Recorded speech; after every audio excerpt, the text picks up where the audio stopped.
Good morning, everybody. So my name is Christy Banks. I'm the Assistant Director of Campus Activities and Multicultural Affairs here at Suffolk, and I welcome you to this year's National Dialogue on Race, Beyond the Color Line.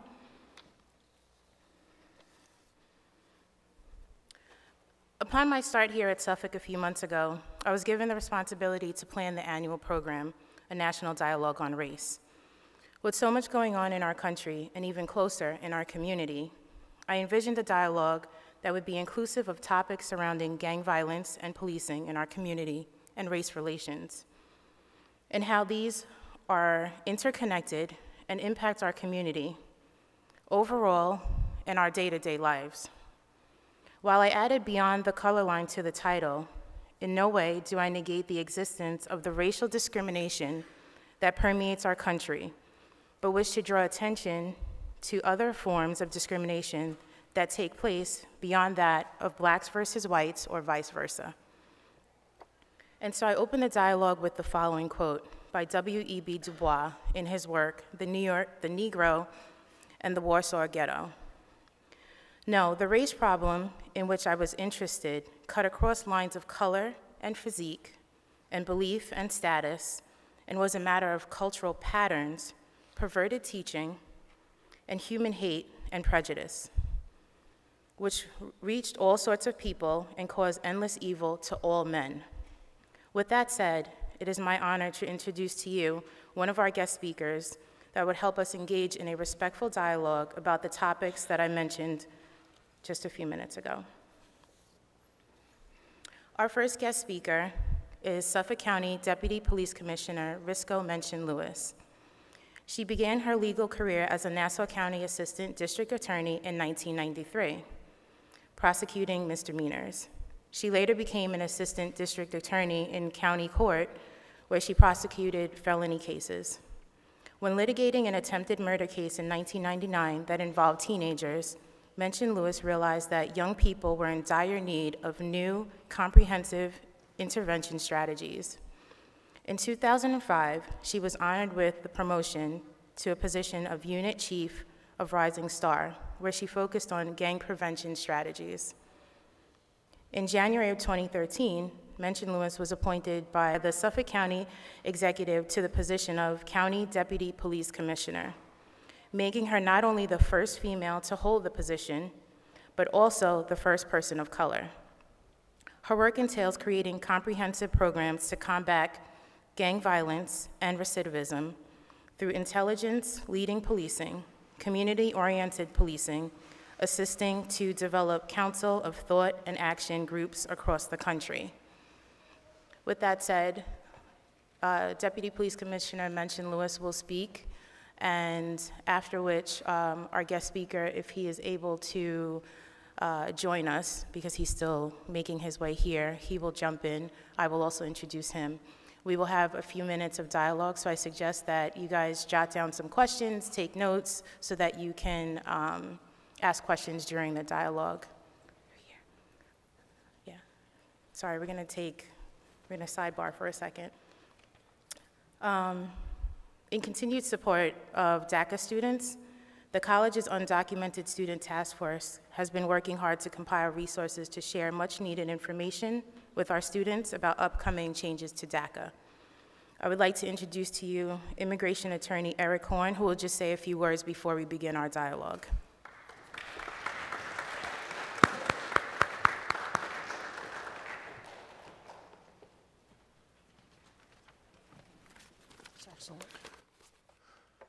Good morning and welcome. I'm just here to speak for a couple minutes. I know there's a program today, but obviously with what's going on in immigration, they wanted me to speak obviously sooner rather than later.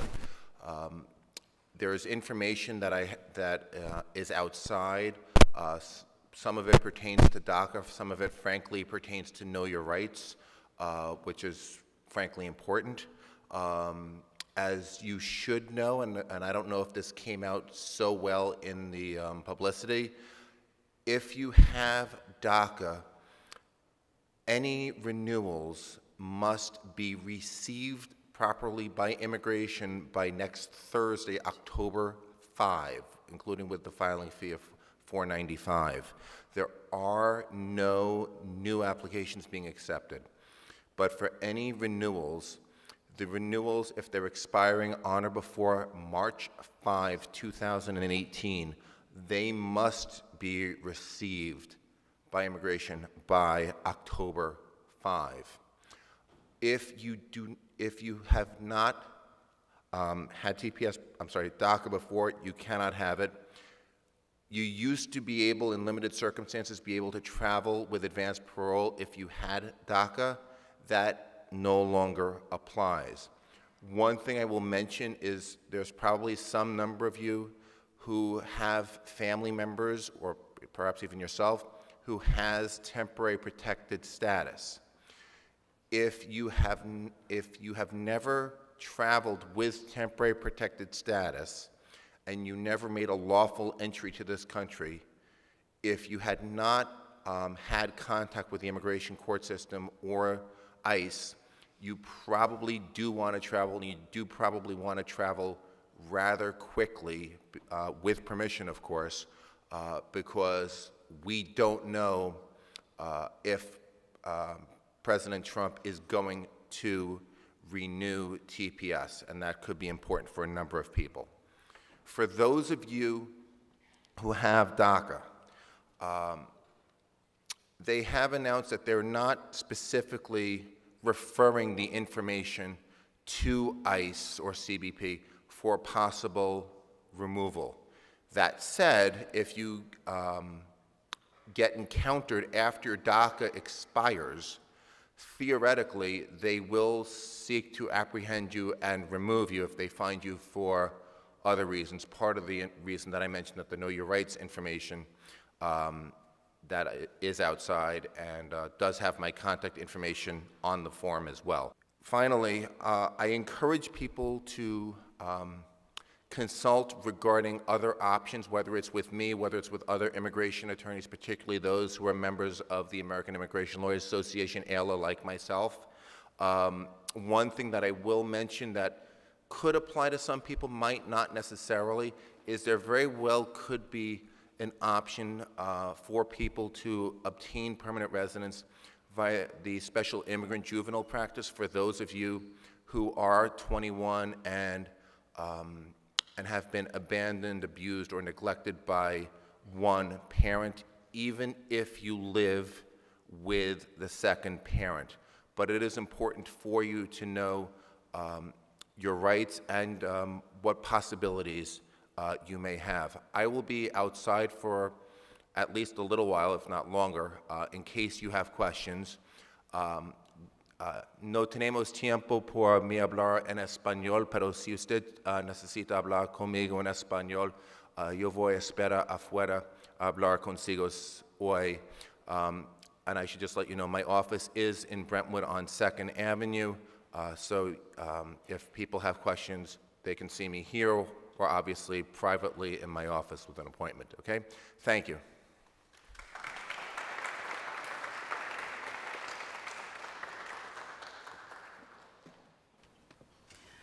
Thank you. So as Mr. Horn mentioned, he will be outside following the program should you have any questions regarding DACA. I would now like to introduce Deputy Police Commissioner Mention Lewis.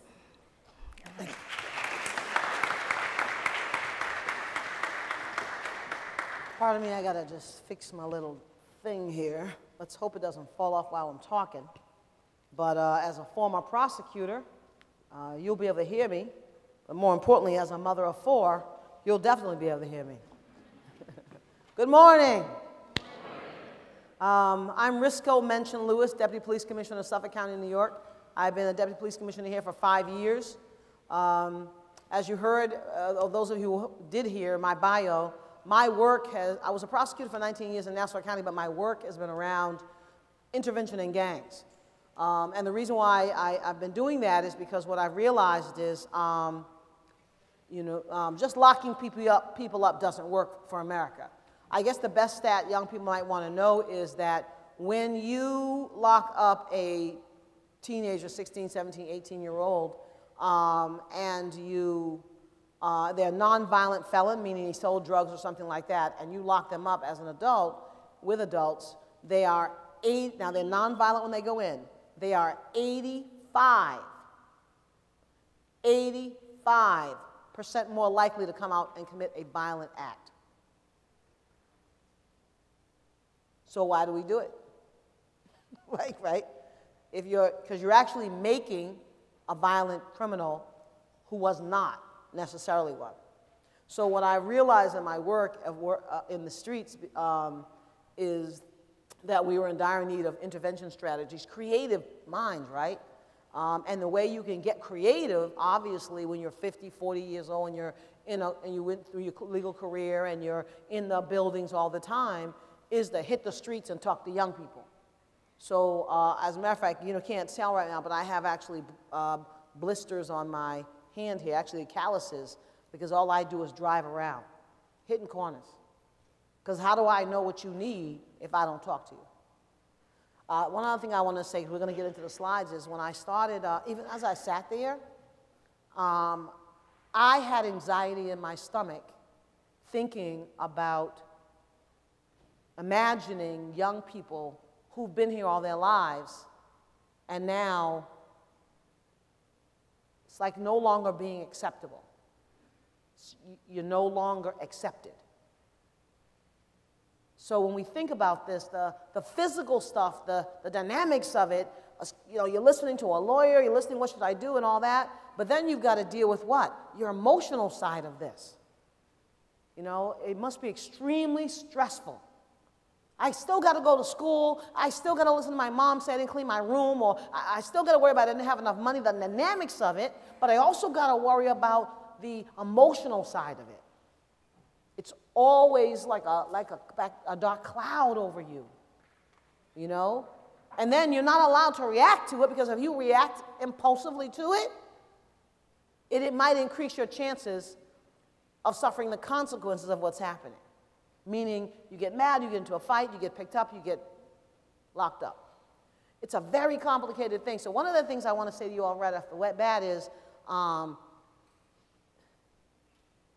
listen to the people around you and have compassion for their experiences. Just imagine you, if this is not your situation, imagine you been here all your life, you never thought of yourself as anything else. You played baseball, you hung out with your friends, you went down to the corner store, you never thought of yourself as anything else. And all of a sudden, in one day, you're something else. You're DACA. Before that, you weren't. You're just a human being. You're a kid. You talk smack, right? You cared about your clothing. You worry about the girl or the guy you're interested in. That's all you thought about. Now you're DACA. One day. This is the most important thing I want to talk to you about, national and race in America.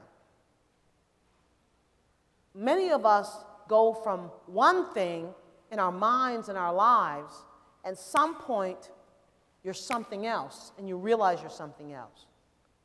I grew up on Cape Cod till I was, Cape Cod. I was just a kid playing baseball and stuff until one day I'm playing baseball with my friends. We're playing baseball, I'm 12. And let's frank it, I know they were mad because I'm a great athlete. They were mad because I beat them, because I ran the bases, I hit home runs. They were mad because I was great at it. And on the way home, they started singing, Ricky, my nickname was Ricky. Ricky is a nigger, Ricky is a nigger. You have friends one day, the next day, you're Ricky is a nigger.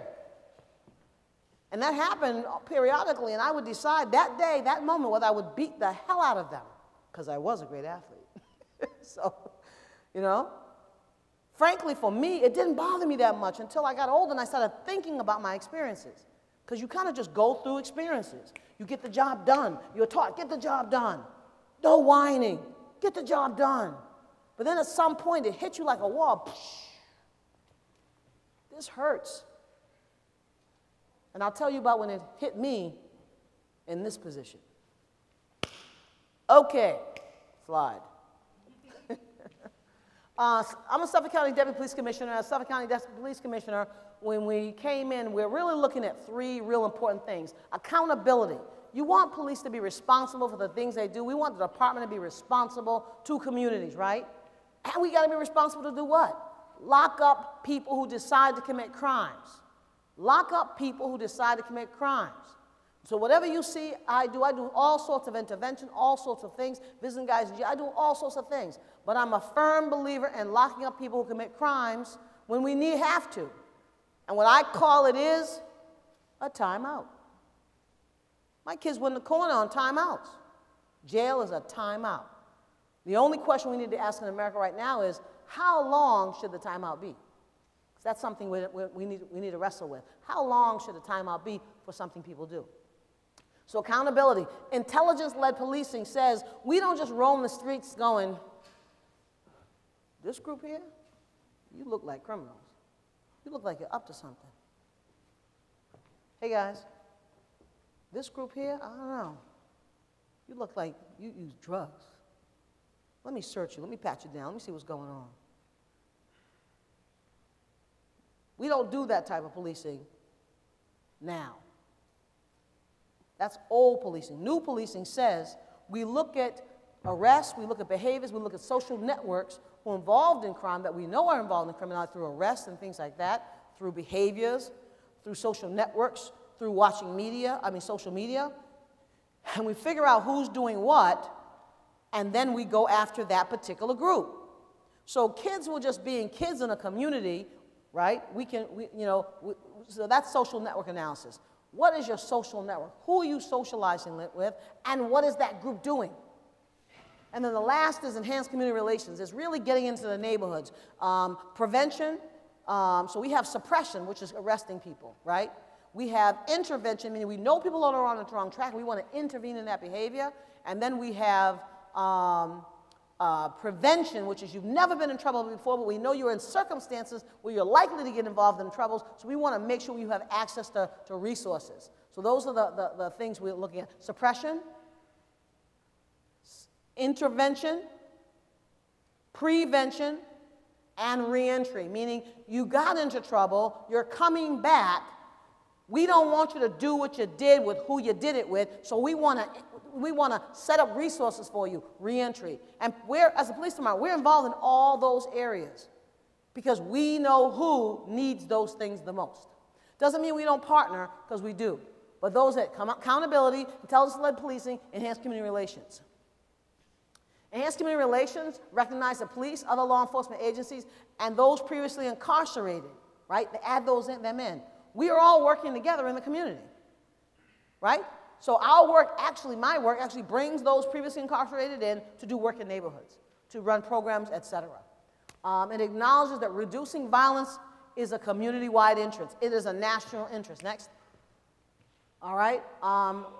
So we have the Community Response Bureau. Normally a community response is something happens and we respond. So we sometimes think of police as something happens, we respond. But community relations says we're always having a relationship with you, right? It's like your parents being in your household. They never come out their room. They only talk to each other. They only come out when you do something wrong. Something breaks. You do bad at school. What did you do? Da, da, da, da, da. Then they just leave your life again. That's not that's not an enhanced relationship, right? You know, you want your parents in your life when you're doing good. You want your parents in your life to say, hey, great job there. You want your parents in your life to say, oh, let me solve that problem for you. And that's the same with policing. We want to be, not that we're parents, but we want to be involved in the community on a regular basis, having relationships with people. Next. All right, some of the things we've done. We do a community survey, which we're working on right now because it was just too long. So we're working on revising the service, but we've done a community service. There's more numbers than 1,050 at this point. Some of the things we do is we have over 600 community meetings because we meet with people all the time, right? And then we have PAL programs, which is that prevention piece. But another piece of the prevention piece is if we know that with gangs or arrest or reentry, if a parent went to jail or a sibling is in a gang, the younger brother or sister in the household is more likely to head in that direction. So prevention says, let's get involved in that family and let them know, hey, did you know there's soccer? Did you know there's basketball? Do you know there's baseball? We want to knock on that family's door and sign those younger kids up so that they know another direction. Next. We also do heroin prevention, obviously. We were collecting drugs at the precincts. We do ugly truths where we meet with community around heroin, advising people about heroin. We take guns off the street by making buys on guns, although most likely, usually those guns are older guns. They're not really the guns the guys involved in criminality are using. And then we work with public schools all over Suffolk County. Next, around the SAVE. One of the things we came up with, I came up in 2013, when I came in 2013, when this whole issue of undocumented youth came in. I'll apologize if someone wants different language around that, and if you want to throw out a different word, I'll use it, but when undocumented youth became an issue in families and communities, the big fear in 2013-14 was that those children would be brought into the gangs because they didn't have support.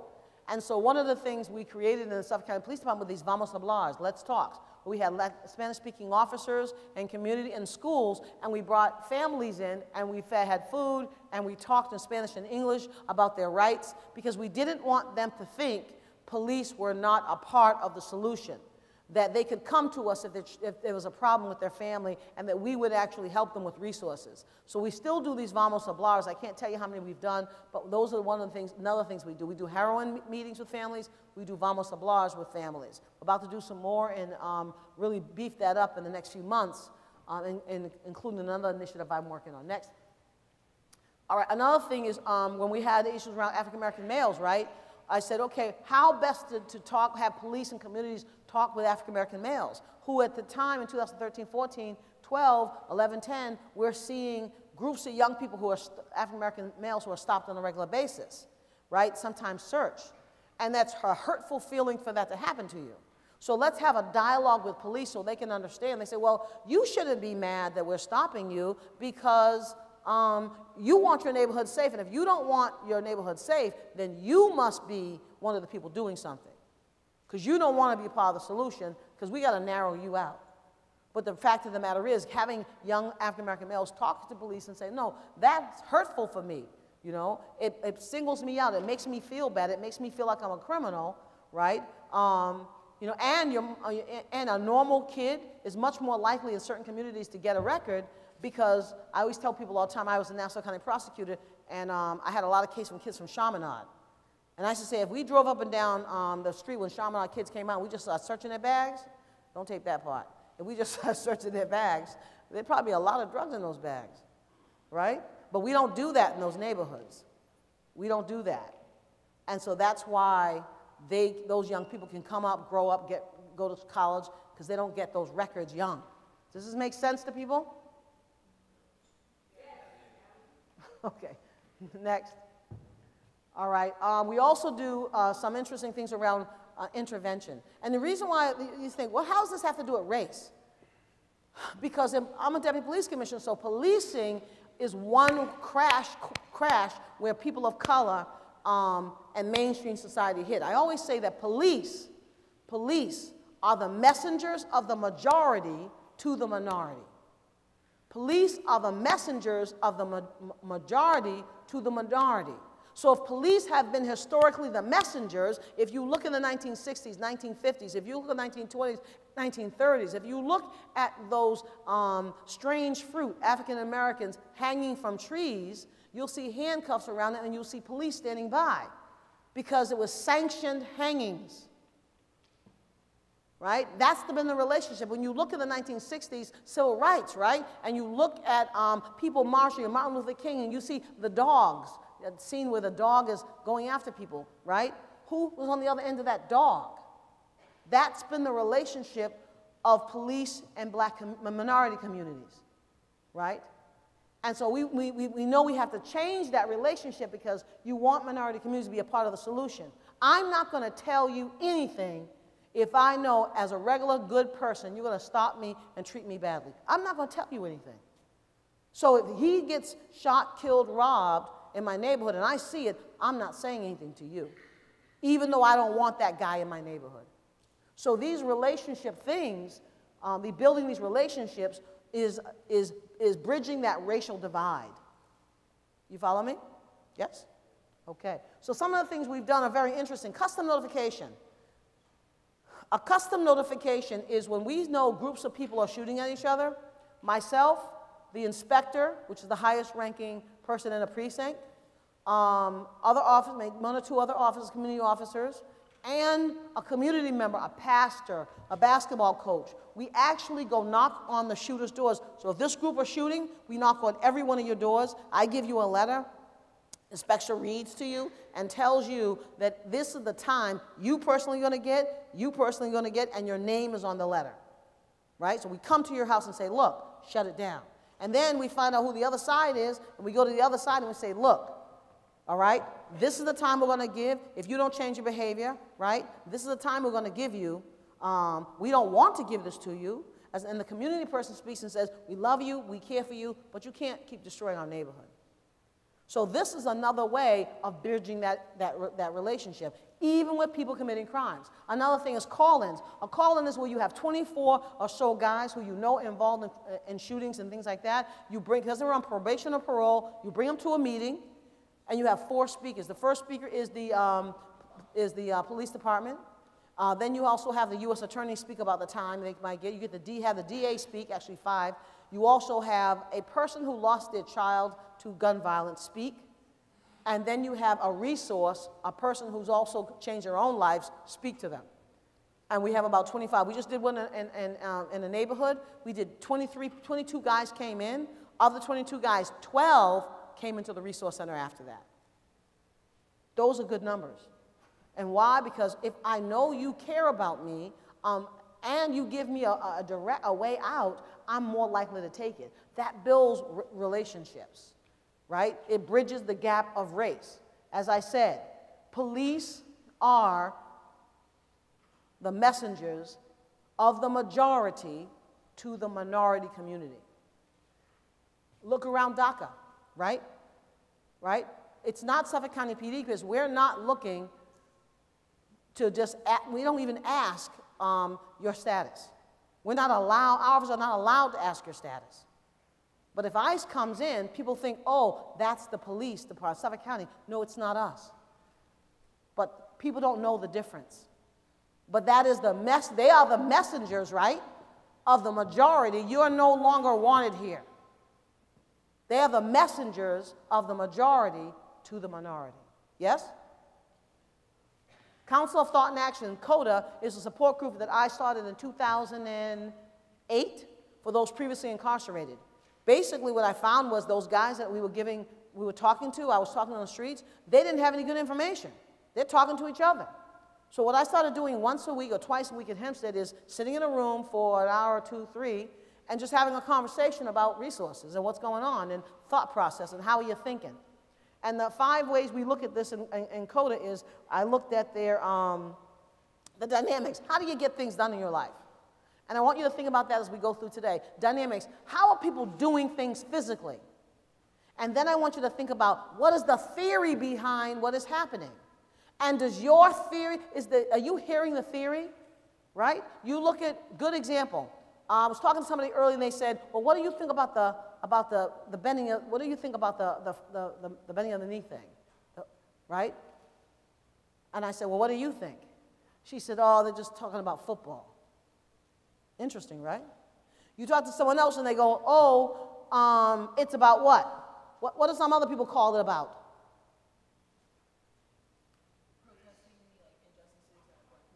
Some people call it that. And what's the other thing people are saying it's about? Pardon me? The flag, right. So those are the 3 things, right? Depending on your perspective, your theory of life will determine how you see the dynamics, the physical action.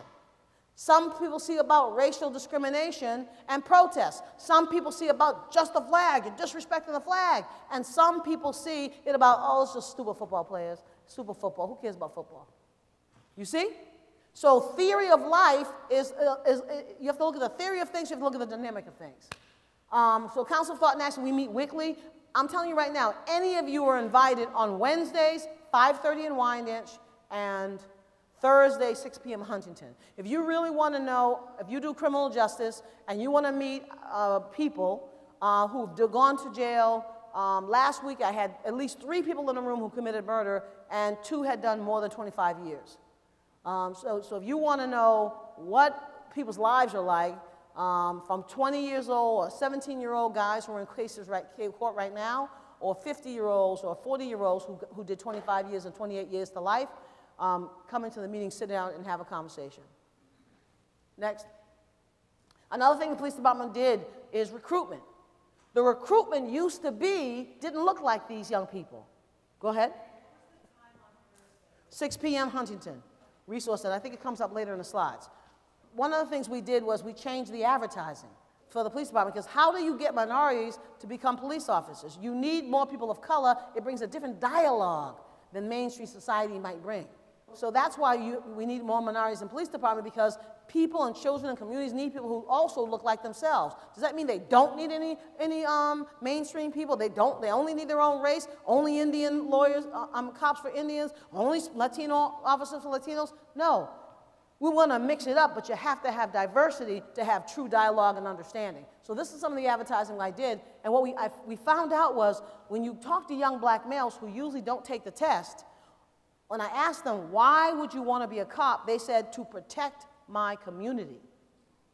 So it's a different way of thinking.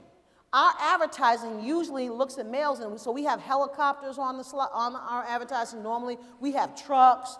We have guns. But for people of color, black males, that wasn't a reason to become a cop. It was to protect your community. And so we need to change the advertising messaging for the populations we're talking about. Latino populations also, they were looking about family and community. It wasn't about having a truck and having a car and having a helicopter. That sent a whole different message of anxiety to those populations. Doesn't mean the same thing, right? Next. So this is the advertising for police department if anyone's interested in Suffolk County PD. We want good people to join. Join scpd.com, because we need all of you. Students do better on the test. That's why we need you. Next. Okay. Now, this is an interesting concept, implicit bias. How many people have heard of implicit bias? Raise your hand. Look, people, I'm going to sit down if you all don't engage. I know it's early in the morning. All right? I know it's early. I'll be honest with you. I'm a 2 a.m. kind of person. I am not a morning person, right? But I want to engage because I want to hear what you guys are thinking. How many of you know what implicit bias is? Raise your hand if you heard it. Not that many, or people still don't have their hands up. Okay, so implicit bias is not racism. We like to think of what's happening in America and policing and government and all this thing as racism, meaning I don't like people of that ilk. But it's implicit bias, meaning every day we're getting information about cultures and races and people on the news, on the media, on TV, on television shows, and we're being brainwashed in a sense of how we think about groups of people. That is implicit bias. And what implicit bias says is it is subconscious. And I'll give the best example is when you're with your significant other and you're walking, right? And a good-looking guy or a good-looking girl walks by, and your brain says what? Don't look. Your brain says, don't turn. Your brain says, don't let your eyes move. Your brain says, don't let your body move. Your brain says, don't smirk. But your body does all of that, like, all at the same time, right? You try not to look and your head kind of freezes because it wants to do this, right? Your eyes kind of stare front because you don't want to do. I'll be honest with you, I love my husband. This is what he does sometimes. But I always tell people, no reason to be jealous. Doesn't matter where you get your appetite as long as you eat at home. All right, so, you like that one, huh?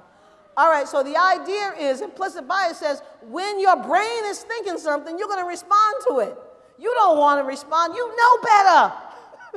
But you do it anyways. That's implicit bias. It is subconscious. And we are conditioned on our race and colors and size and weight and clothing and money and class. We are conditioned every day how to think about people.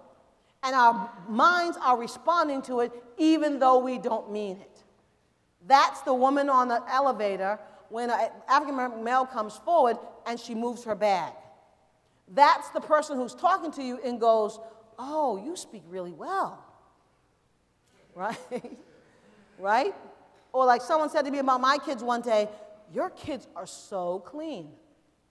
Huh? What? Right? Or I went someplace with my son who was 7 at the time, in Dix Hills, and we were hanging out with a bunch of other kids from the baseball team, and the women are looking out the window while the kids are playing, and they go, oh, it is so nice to have your son here so our children can play with somebody who's different from them. And I said, yes, he is good looking. And they did this. What? All right? So implicit bias is subconscious. So often when people are doing things, we get offended and we get angry, but we really should understand they don't mean it. They don't mean it. They didn't even think about what they were saying. They didn't think about what they were doing. Doesn't mean we don't correct them. It just means we leave anger out of it. Okay. Go. All right, so unfortunately, we're somewhat out of time. Race ahead. Go ahead. All right. One of the things I wanted you to think of, most important thing I wanted you to think about around race, no matter who's talking, is this idea of the narrative. What is the single story being told about people of different cultures and races? What is the single story being told about white people? What is the single story being told about males? What is the single story you're hearing about people? What is that false narrative, that story that you're listening to that's changing the way you think? So when you're listening to things, what is the story around gangs? MS-13, they cannot be changed. They all got to be put out. The most violent group. I mentored young people who are MS-13. Does that mean the group as a whole is not a violent organization that has violent thoughts? Yes, but that doesn't mean we can't pluck out some kids and help transform them. Muslims. When I went to the mosque recently, and I was talking to Muslims and speaking to them, I noticed when we were talking around safety and security and all that, their faces weren't changing as a police department. And then one guy said, well, why do people are treating us different? And my sergeant said, well, why don't you bring people in the mosque? Why don't you have people come to the mosque on a regular basis? He said, I've been here for 20 years. And as he spoke, I noticed other people, males, were kind of tearing up. Imagine being someplace for 20 years and all of a sudden, you're a terrorist. That's the narrative around Muslims. You're a terrorist. And so what I said in that meeting was very shocking to me is they said when they get on their knees to pray, they all face in one direction. The mosque is a very open place. They said when they get on their knees to pray, they're afraid that people will come behind them and kill them all. Imagine being where your house of worship and you're on your knees and you're worried about somebody killing you from behind. Because these narratives we're hearing are making us, one, making us afraid, and two, making people emboldened, right? Concept of bad neighborhoods, right? Do we have bad neighborhoods or do we have bad corners? Do we have bad people, right? Or do we have people committing crimes that need to be put in a timeout? What is the narrative you're hearing around race in America? What are you hearing about the incidents on the football fields right now? What is the narrative you're hearing? And then you ask yourself, are you suffering from a false narrative? A story being told about you that is not true? Are you listening to someone else talk and not saying anything when you know what they're saying is ridiculous? Be emboldened and stop the false narratives. Be emboldened to have a conversation about implicit bias and false narratives. Does this make sense, everybody? Yes? All right, next. So when we look at Black America, we have enslavement, Jim Crow, VA loans. I'm the first Black deputy police commissioner. And my experience is different than most people, right? My experience is my first, second, third year, I was being followed by police. I'm a 19-year prosecutor. I've done good all my life. I've done right all my life. Remember I told you in the beginning that moment when I hit the wall and I crashed? Not when I was 12, but a few years ago, when I realized that I was being seen as a criminal. Me. I've done right all my life. So that narrative, that spin that happens to us all. It can happen at any point. And the thing about it is just keep talking, keep dialoguing, keep going, right? And know that we are good people, all of us, trying to do a good and right thing who are listening, some of us, to false narratives and being influenced by implicit bias. Thank you very much.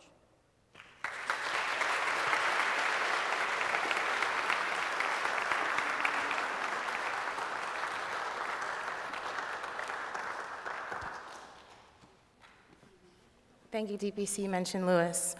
Our second guest speaker, I know that we're moving, pretty quickly through, this process, so to speak. There's another speaker that I wanted to introduce to you guys and have him talk a little bit about conflict resolution. So we'll have some time in about 10 minutes for you guys to ask questions and so that we can have a dialogue with the two speakers and amongst us as a group.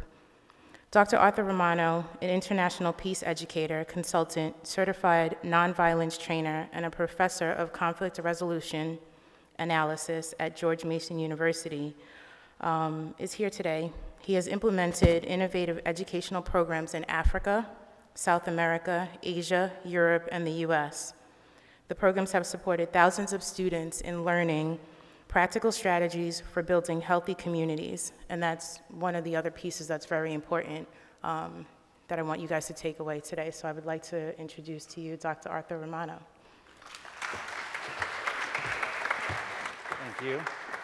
Thank you, Christy. Thank you, everybody. It's an honor to be here. Thank you, Deputy Commissioner. I got some inspiration just getting to hear the tail end of your talk about these changes that we need to make.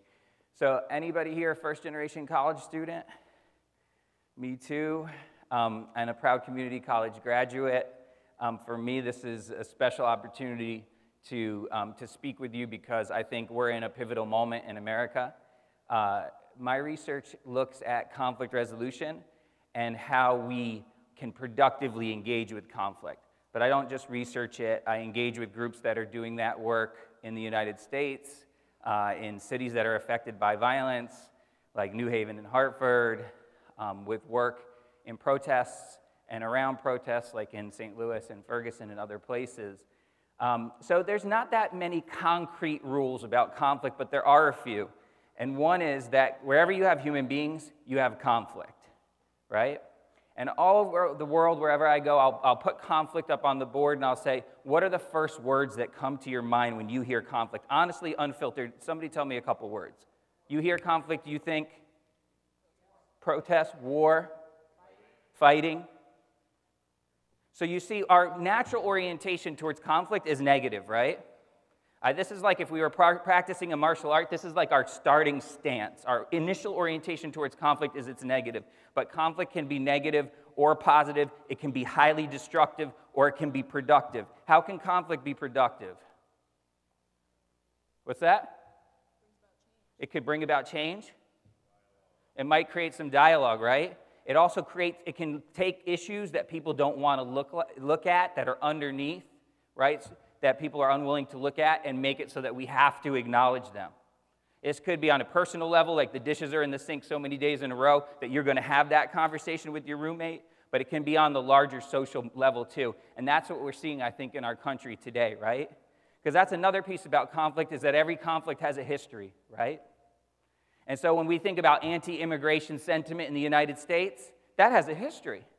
Oh yeah, you can go look, right, through newspapers from 1810 and 1910 and 2010 and see people telling similar stories about how immigrants that threaten their livelihood, how immigrants are stealing jobs, how immigrants are dirty, etc. And you also see people stepping up and saying how immigrants make a vital contribution to the country, how immigration has been key to forming what we are as the United States, and so much of our creativity is born of that. That conflict has a long history. Similarly with race, right?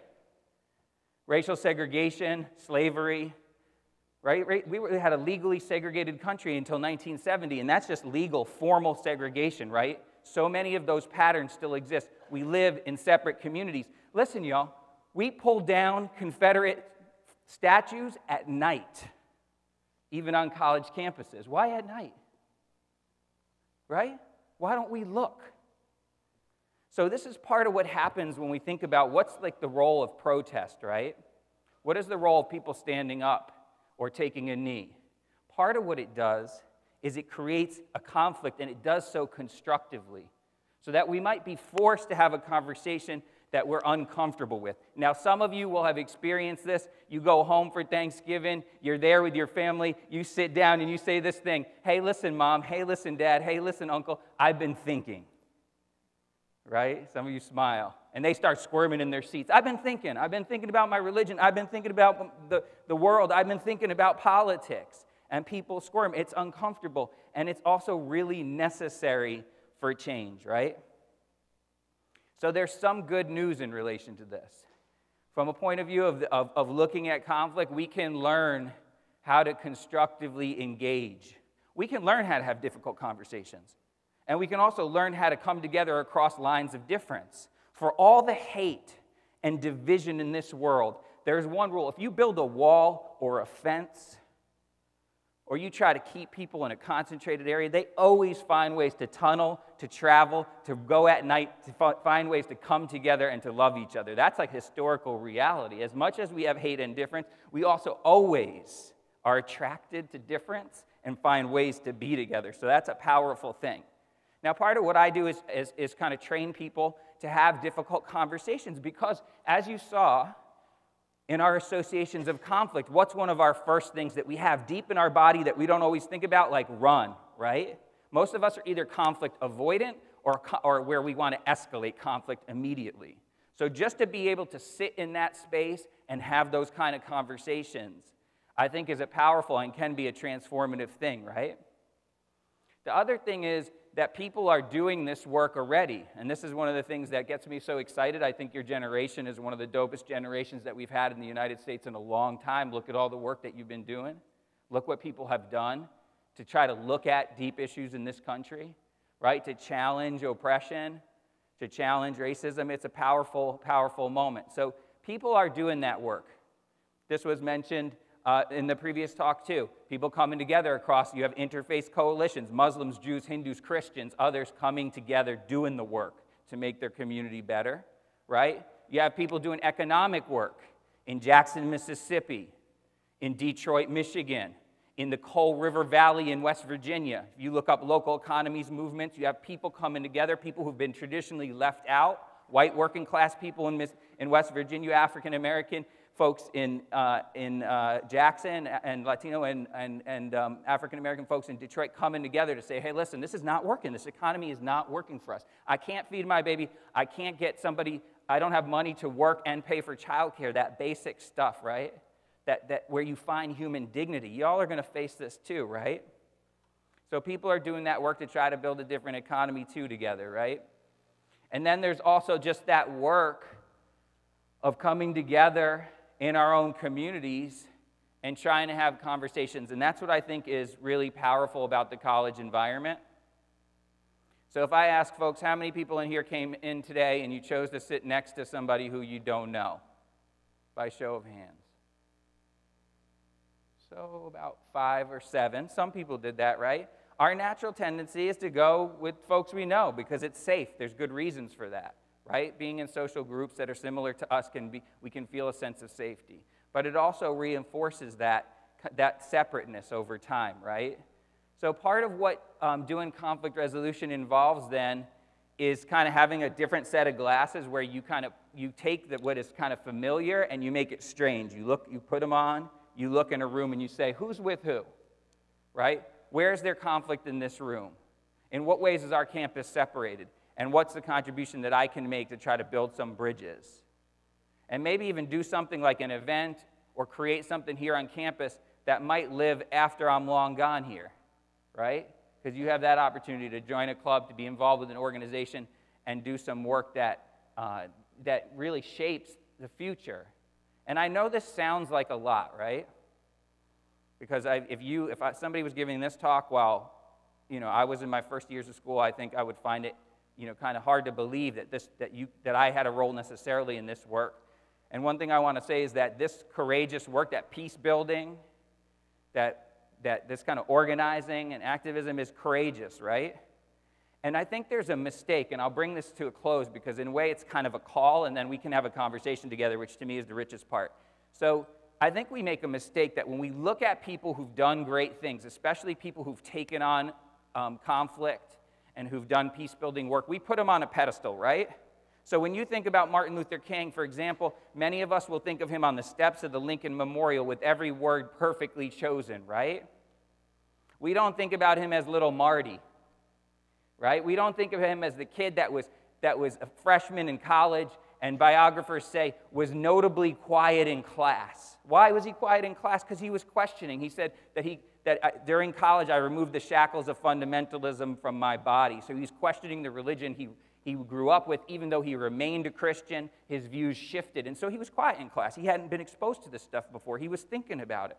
Or if you think about somebody like Gandhi, right? His biographers say he was an ordinary child. What does that mean? It meant that he was scared of snakes and scared of the dark, and on multiple occasions he ran home for fear of being bullied.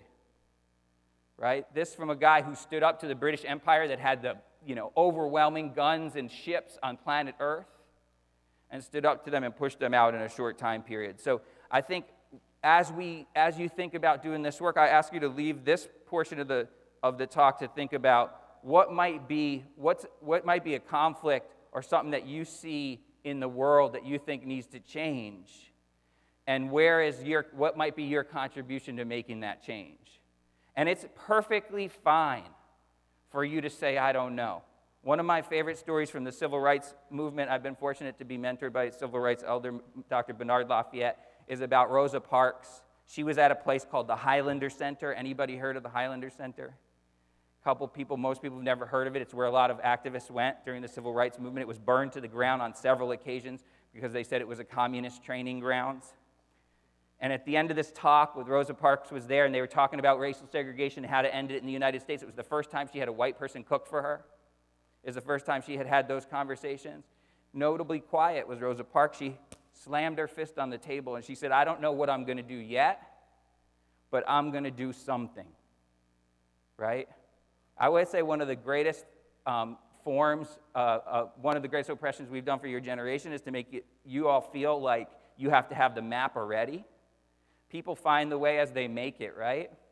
And that's what I think we're in the middle of. We might not even be in the middle of, actually.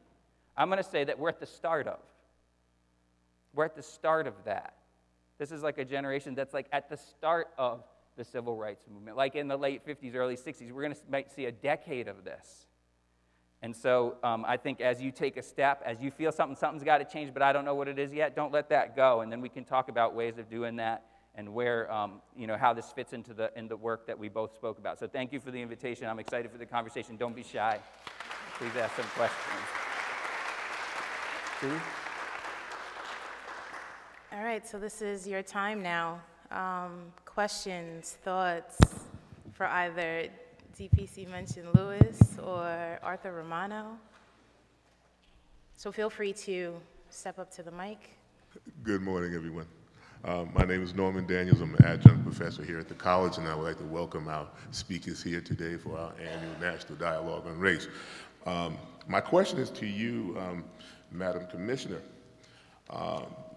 There's been calls for enhancing police accountability, increasing police diversity, improved police training, and emphasizing in terms of committed policing, but it's been determined that that's not working. The diversity training and all that's not working.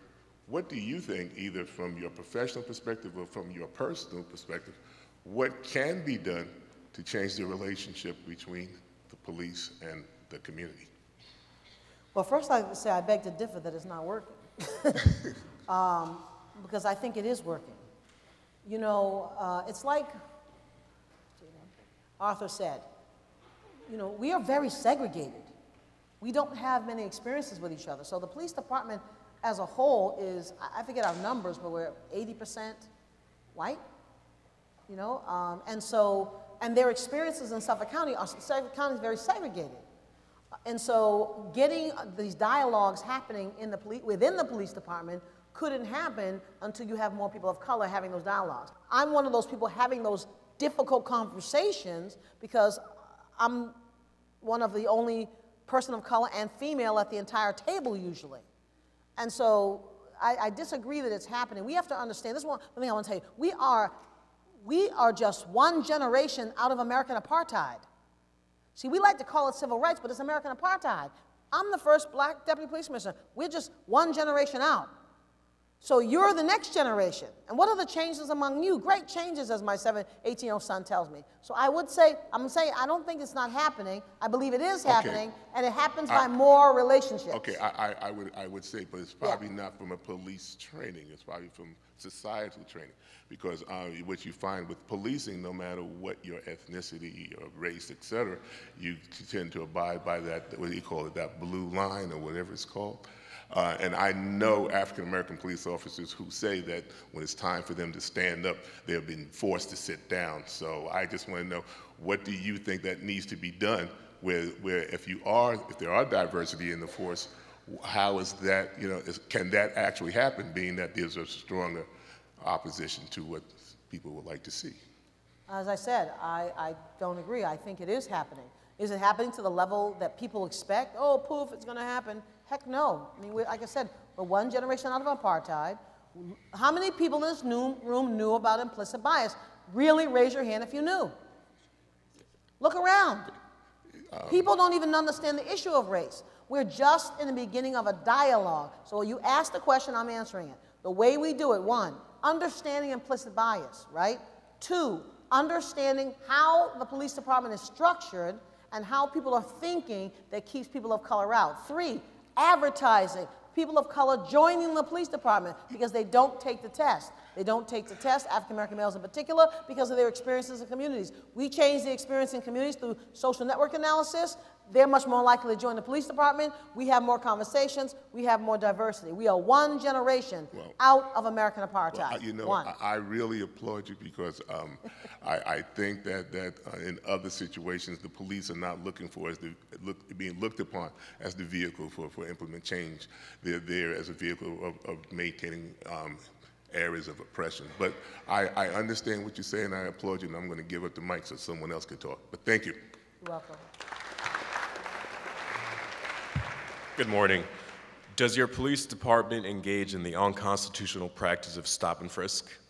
I said it here, unconstitutional stop and frisk? Unconstitutional practice of stop and frisk. Do you guys engage in that? As a policy, I say no. As a general practice, I would say no. Do people do it? Yes. Just like we know postmen who don't really deliver your mail, right? Just like we know students who don't always do their homework. Just like we know professors who don't always teach, right? They put on a slide and you learn something. In any field, there's people doing wrong. And I just want you to know, remember, we're changing as an industry. Policing is changing as an industry. I want you to think about it that way. Remember, dynamics versus theory. Police dynamics are changing. How do we police? Social network analysis, and our theory behind it is changing. Stop and frisk doesn't work. So those two things are coming together to transform the industry. One more question. I live on the East End. I live in Southampton. We're often forgotten about. That includes policing. I understand we don't have a very high crime rate there, but we are starting to see gangs out there. What is your department doing to make sure that the East End doesn't get hit with gangs such as MS-13? Because like I said, we're forgotten about in the news, just about everything. Well, I mean, we also have the East End, I don't know if you know this, East End Gang Task Force. So there are, as a matter of fact, just this week, there's been dialogue between the East End and the Suffolk County PD and the feds coming together to say, how can we stop gangs? That's happening, it's been happening. And it's going to be happening more intently, probably as I'll leave that one out. It's going to be happening more intently as we go forward. But yes, we have the East Gang Task Force. I would say with intervention, we're not doing much out there, but we are doing a lot with suppression as a team, all right? I would just suggest getting the message more out there because nobody has any information on that. Very good, certainly will. I was just going to make just a small point too about police training, which I've had a chance to do some of that. And in the United States, we didn't always have military training style training of police and police academies, so that hasn't always been the case.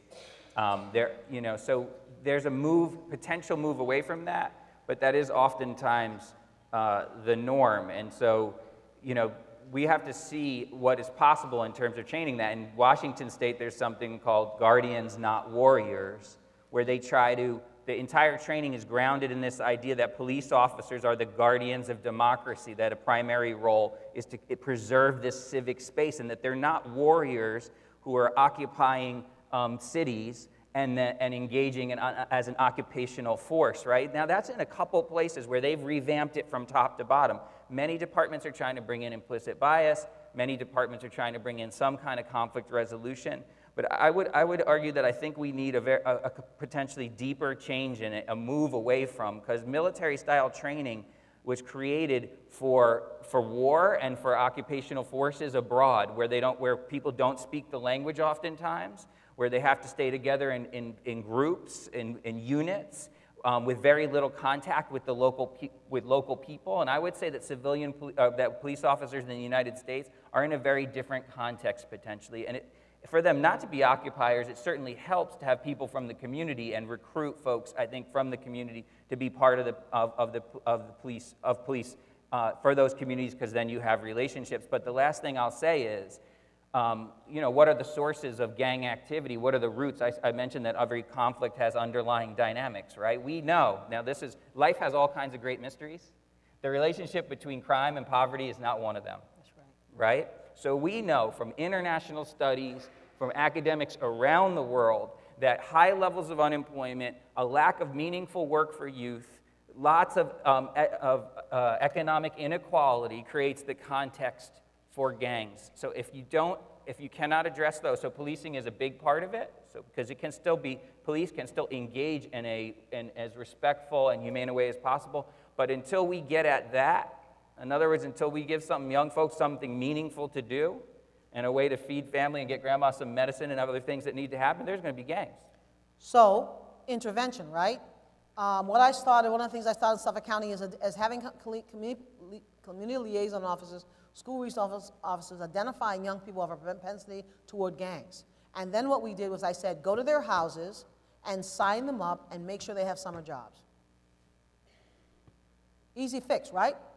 If your family can't take care of you, then, and your family does not know how to attack the resources, it's our job, because we want to reduce crime. People say, well, that's social service. Why are you doing that? Because it reduces crime. And we saw it when we did it in Bellport. I saw it when we did it in Wyandanch, when we went after those young people who did not have summer jobs, and we helped them fill out the paperwork, and we helped them get their IDs. Young people did not commit crimes. I have a young man right now who just filed, he's been in my CODA group, he has a criminal case. The inspector, who's wonderful, says, I heard his name involved in breaking some cars again. Then I talked to my outreach worker, have you talked to him? He says, yeah. He says, well, he doesn't have a good house. I said, what do you mean? He says, he tells me he doesn't eat like that. What do you mean he don't eat like that? Did you solve that problem for him? So who wouldn't break in the cars, right, if you didn't eat? So if we solve the problem, now we don't have it. Getting him a job at Domino's, getting him a job someplace. I'm not saying this stops all crime, but you're absolutely right. But police have to be a part of that too, because I find we're the ones going to know them first. Schools have to be a part of it. They're the ones going to know them first. Partnership with schools and police. And you're right, getting away from that occupation theory, especially in minority communities, is an important part. But we have some new inspectors coming up. I mean, I'm telling you, they are I call them two-side-of-the-brain thinkers, right? They're thinking septed, which is how do you change the grass and the leaves and the trees and the streets to make things safer? How do you make sure young people have opportunities? They're multiple thinkers. If a kid needs intervention, they're calling me saying, hey, deputy, this kid, I think you need to get next to him. We're hearing his name. That's what you're looking for. Sorry, go ahead. Okay, is this on? Okay. So, can everyone hear me without the mic? Okay, cool. So, hi, I'm China. I talk very loudly, so this is perfect. I just have a few concerns, and then I wanted to kind of tie into a bigger dialogue that involves both of your expertise. And it kind of starts with the implicit bias and the false narrative. And to separate those from what structural racism is and how it works and how it affects us is kind of doing this whole conversation a disservice, right? So we're talking about implicit bias as it pertains to behavior. But if we don't see it as part of structural racism, we can't address the entire problem, is what I'm trying to say. So I feel that the police force and the policing of communities is just a direct reflection or just a mirroring of the national, what I like to say, crisis. So how do we start a conversation about conflict resolution if we're kind of using this flowery language to kind of address the bigger issue that is racism, that is classism, that is sexism, that is xenophobia, and all these other biases that plague us as human beings and thus plague police officers? Because if we think about police, all they are the Williams, the Faizes, I don't know your name, sorry, the young people that we take off the street, give them badges, give them guns, and therefore go police. But if they bring in these remnants of racism, right, the things that are reinforced on the TV, the teachings in history books, all that, for lack of a better term, how are we going to find resolution if we're not using the terminology to address it? I'm not implicitly biased. I am a product of white supremacy, white racism in America. That is reinforced in my media, that's taught in my classrooms, that then is taught and talked about in the home. How do we address such a hard issue when it's so ingrained and deeply rooted in us, whether we want to face it or not? Well, okay, see, this is the thing. That's it. Go ahead.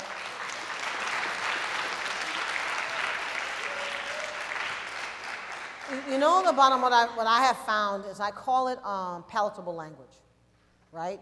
No one, believe me, will accuse me of backing down from issues. I talk about them all the time. That's why I talk about what happened to me personally. I'm not supposed to talk about what happened to me personally, but I'm going to talk about what happened. I'm supposed to keep it a secret, right? What I'm saying to you is, I don't know what you mean by flowery language. Implicit bias is a scientific language. It is a fact. It's exactly what you said. We're being infused with information from society, right? And then we get positions and exercise those biases that we don't even know we necessarily have. And if you went later on the slides, one of the things I think we need to get rid of is this other idea of color blindness. You want to get rid of some flowery language, get rid of color blindness, because people need to know you are not colorblind. You have biases. You need to think about those biases, right? And so if you say white privilege, that doesn't, I'm not saying it's wrong language, because it is correct language. But what does it mean? How do you explain white privilege? I personally explain white privilege is, one is, you don't have the privilege to think, you have the privilege of not thinking about race.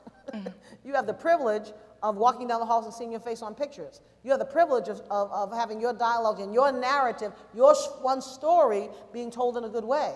And what is the conflict right now is people are saying, we don't want to hear those other stories. We just want our story played.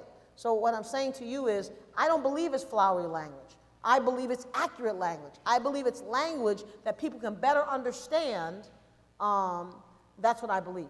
Can I just ask everyone? And wait a minute, and I'm actively doing it. I'm having these conversations with the 60-year-old, the 40-year-old, right? I'm not saying the 20, 30-year-old is not going to change things. I'm saying the people you're using that language with, when you're 50 is when you come into power. I would say that the mindset of that 50-year-old starts right now, right?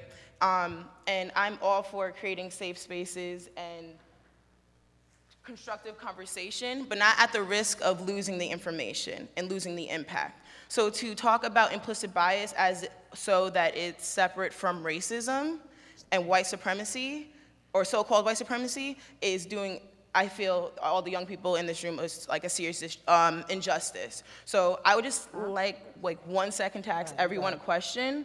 How many people thought that implicit bias was some type, separate from racism? I can be implicitly biased, but I'm not a racist. Okay. And I want to say, just before I sit down and shut up, that you can be affected by racism and carry racist sentiments and still find in your heart the I want to change feeling. I don't know how to put that. But we have to address that we all are affected by racism. That I will sit next to people that look like me because I don't know that people that don't look like me might accept me. And people that are white or of other ethnicities that are not marginalized, that they too will do the same thing because we are all affected by this white supremacy, white racism structure that is America. So I personally I couldn't sit here and just let people walk out thinking that implicit bias is so separate from racism, because it's just one more hurdle that our generation would have to jump over to get to the deeper conversation that is. I hear you, I just don't necessarily agree. Okay. Go ahead. Yeah, I think there's really something super important in what you say too, which is what I hear is that this is systemic racism. So part of this is about institutions, right?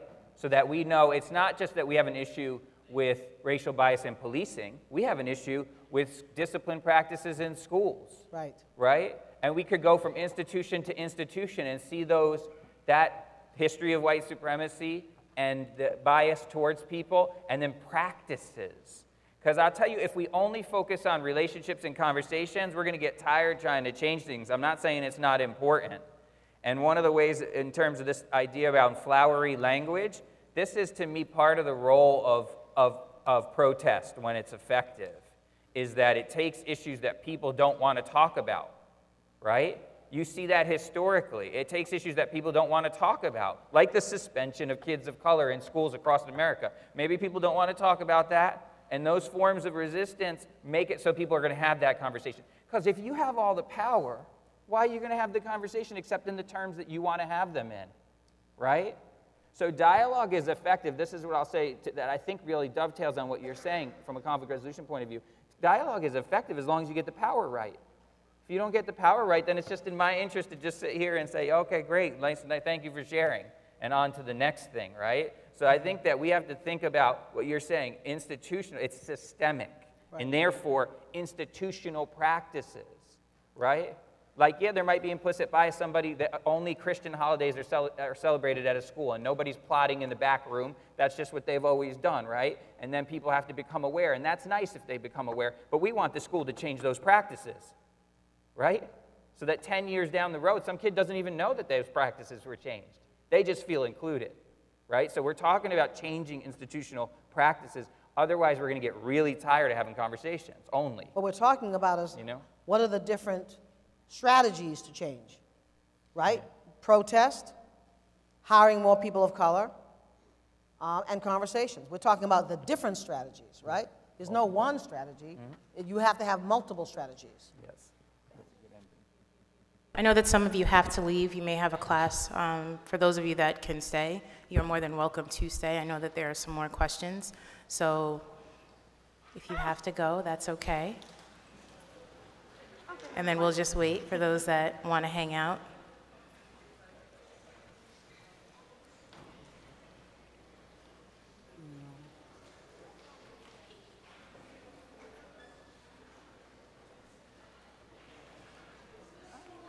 Fight all you want.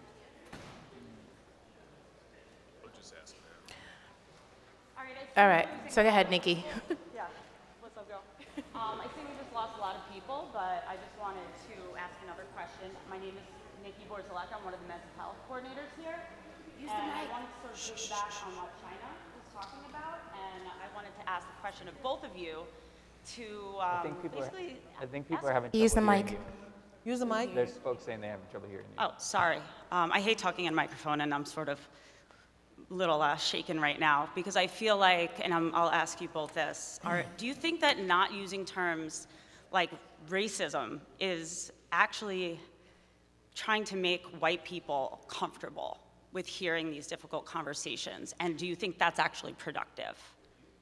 I think for me, on my upbringing, I don't believe that, I guess I think, I'm a lawyer, right? So I'm always thinking about effective conversation. That's what I'm thinking about. I'm thinking about if you call me, if I believe you think I'm a racist, right? There's no reason for me to have a conversation with you because you've already defined who I So you can't take someone else's like opinion of you and try to change that? Like, do you think people I shut think- down? Do you think that's why you're not using those terms? No, I actually don't necessarily believe that the vast majority of people think they're racist. I think racist, I'll tell you what I think the difference between racist and implicit bias is. Racism says, I don't like you, I know I hate you, and I'm intentionally trying to harm you. Is that the definition of I racism think- and how it's structured in our culture? Because like China said, that it's structurally built into our culture, and I think a lot of conversations we have about this is protecting, I guess, I know what you're saying, because if someone hears someone say that, sometimes they do shut down, but the thing is, I think it's important to use those terms because that's what's true. And I just feel like it's really sort of fluffing it so that white people don't feel like they have racism within them, even though it's implicit racism. You know, my position is, if it works for you, do it. I find that when you start a dialogue with calling people racist or making them talk about racism, having racism in the community, there's not a problem with that dialogue. Talking about racism is not the problem. I did not say racism does not exist. What I talked about is how do we teach policing to think differently about how they're operating? We teach them through implicit bias. Does that mean I won't have a conversation about racism? No. Does it mean I won't have a conversation about structural racism, meaning you don't have people of color in a police department at all and effects it has on community? No, it doesn't mean that. What I'm saying to you is, how do we have a conversation with a group of people and get them to understand the beginning stages of conversation? I believe, in my experience, that the best way to do it is through being careful with your language, whether you're talking to black people or white people. What are some of the language we hear as black people that people say, well, why can't you just accept that? We say, well, why don't you just get a job? Well, I really think most black people, you don't have jobs, right? It's shown by statistics you don't have jobs, that you're going to jail, you're criminals. Why can't we start the conversation that that's real, that's true? Yeah, but it's inflammatory, and we're not going to have a dialogue when you start that way. And so that's the question. Just because I believe it's comfortable for me to use and it feels real and true for me, right, doesn't mean it's accurate. And it doesn't mean it's accurate from both perspectives. So if you really want to have a dialogue with people, and I'm not saying you don't protest and get on your knees. I have no problem with that. And I'm not even saying you don't march outside. I have no problem with that. I have no problem with any of that. What I'm talking about is how do you train a group of people to think differently about communities? That's what I'm talking about.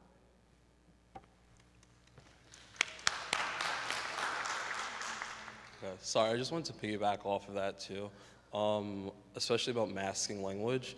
Essentially, I guess what she's saying is that you're coddling white people basically by using this language that's not explicit, by not saying, hey, you're racist, or you're saying that you don't want to call people racist explicitly and use that language. I don't know that they are. I don't believe they're intentional in their thought. I don't know that people are necessarily racist. I don't know that everybody is racist. I don't know that all white people are racist. I don't necessarily believe that. That's why I don't use the language. But I understand if you believe that all of your teachers are racist, and I believe that all of your fellow students are racist, use the language. Go ahead. I just don't believe that's necessarily true. And I just had one more question. I know you talked earlier about a lot of black students, or I guess black males, not taking the test to become officers. Yeah. I guess, how are you effectively making it easier for them to take those exams or see themselves in those positions when you have communities of color who are policed at higher rates than other communities, and poorer communities are policed at higher rates than wealthier communities? How do you get people who are in the, I guess, poorer communities and people of color and black people especially to see themselves in those positions when those positions are always, I guess, attacking them? They're always seeing themselves, either being murdered on the screen, being harassed. How do you get someone who sees themselves in a position like that to come and apply and, I guess, take the test or take those exams? Or what pathways are you making it, or what ways are you making it easier for people of color to see themselves in those positions? One of the first ways, what I talked about, is how we police. As opposed to just stopping random people, right? Doing social network analysis and going for the people who actually committed the crimes. Because that's part of the problem. People going, this militarized idea of going into a neighborhood and it's a bad neighborhood and everybody's bad in it, right? Those false narratives, right, that make people have, good people have opposition. The second way you do it is through advertising in schools and targeting African American males in particular and speaking to them. Another thing we did was, once we got a great number in the last test of African American males taking the test, we then had strategic people in communities who helped them with the test, who help them understand, because police exam is not a math test, it's a cultural test, unfortunately. And so because that test is like that, you have to teach people how to take the test on some level. So those are some of the ways we did that, right? Nah, I just want to just piggyback off the question of advertising to black youths about the police department.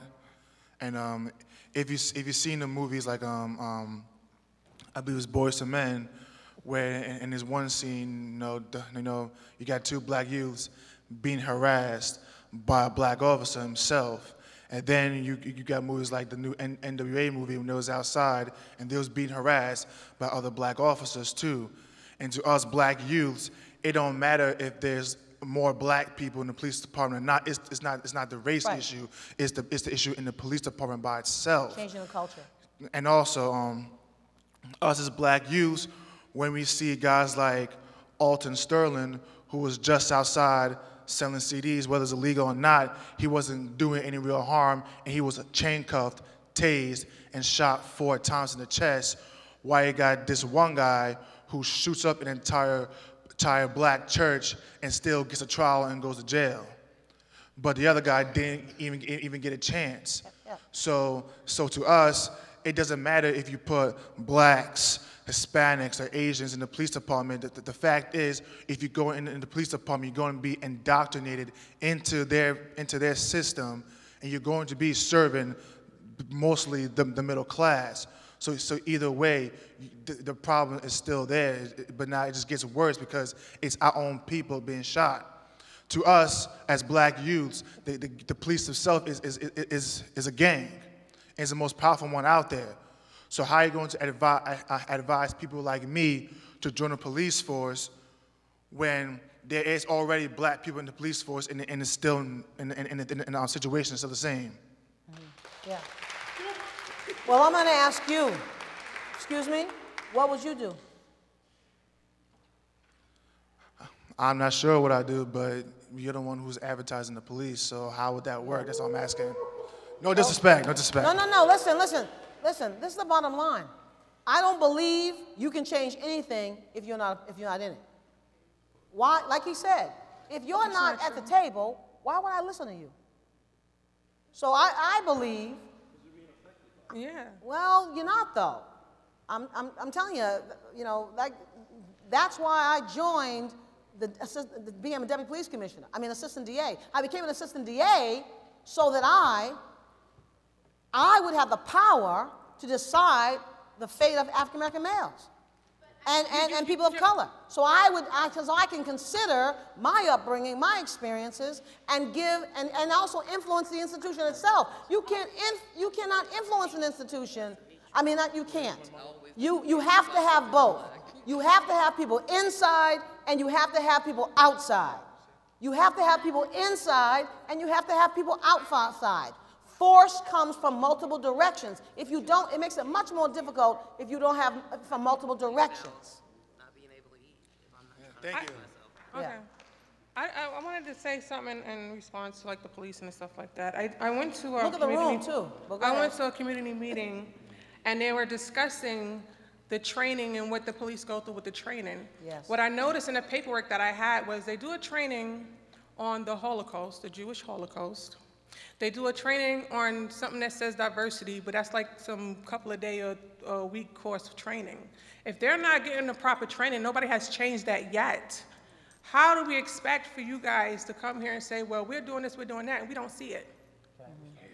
And the changes that you're really making are not the changes that we need. And knowing the history of policing that came through slave catching. Right. So what changes would you make? What changes would I make? I would start with the training. You cannot, if they're gonna police our communities, then they need training on the people in our communities. Right. So they don't need, so they don't look at us. You saying, and then regards to what you're saying to change the language.